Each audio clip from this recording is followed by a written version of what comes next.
Hello everyone, কি খবৰ? আশা কৰিছো সকলোৰে ভাল and welcome back to my channel.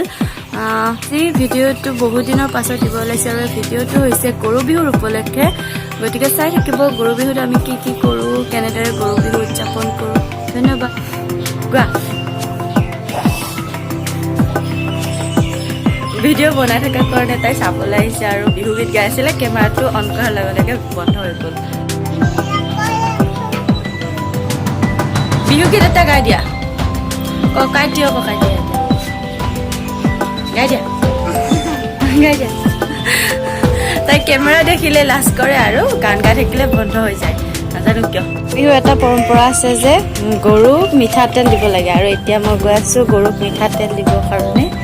এয়া আমাৰ গৰু ঘৰতে ধুৱাম আৰু এনে নদীত নিয়ে, কিন্তু এইবাৰ নিব নোৱাৰো।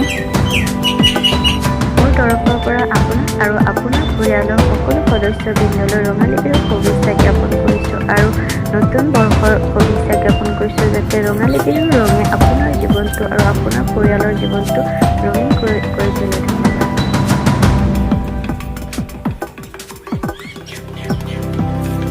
জীৱনত প্ৰথমবাৰ থেকেৰা টেঙা দেখিছো। শুকান দেখিছো, কিন্তু এনেকে কেঁচা দেখা নাই ন।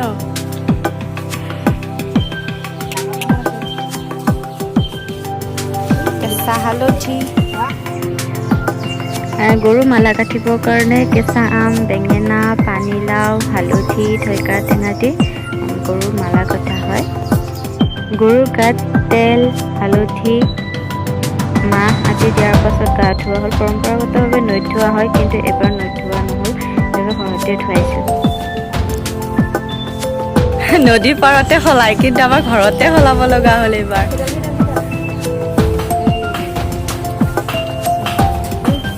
মায়ে কি কি দিয়ে? এয়া মিঠাকিয়া, এয়া ভাং, এয়া হ'ল বিলাঙি, এইটো হ'ল হাতীগুড়িয়া, এইটো হ'ল আগাৰা। এয়া আমি তাৰ ওপৰত দিলোঁ কাঠৰ গুড়ি। তুহ দিব লাগে, কিন্তু কাঠৰ গুড়ি দিছো। তুহ যিহেতু নাই সেইকাৰণে কাঠৰ গুড়িয়ে দিয়া হ'ল আৰু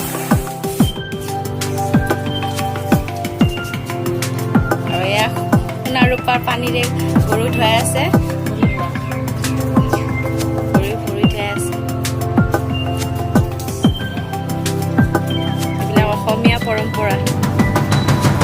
গৰুৰ বিহান এয়া পঘা দিছে।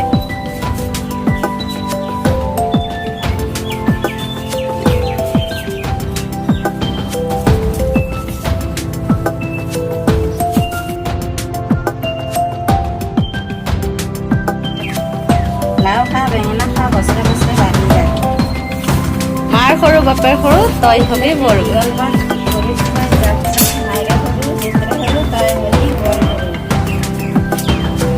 আৰু এনেকৈয়ে আজিৰ ভিডিঅ'টো সামৰি মাৰিছোঁ। যদি ভাল লাগে ভিডিঅ'টো প্লিজ লাইক কৰিব, শ্বেয়াৰ কৰিব, কমেণ্ট কৰিব আৰু নতুনকৈ যদি আহিছে তেতিয়াহ'লে মোৰ চেনেলটো ছাবস্ক্ৰাইব কৰিব। Thank U.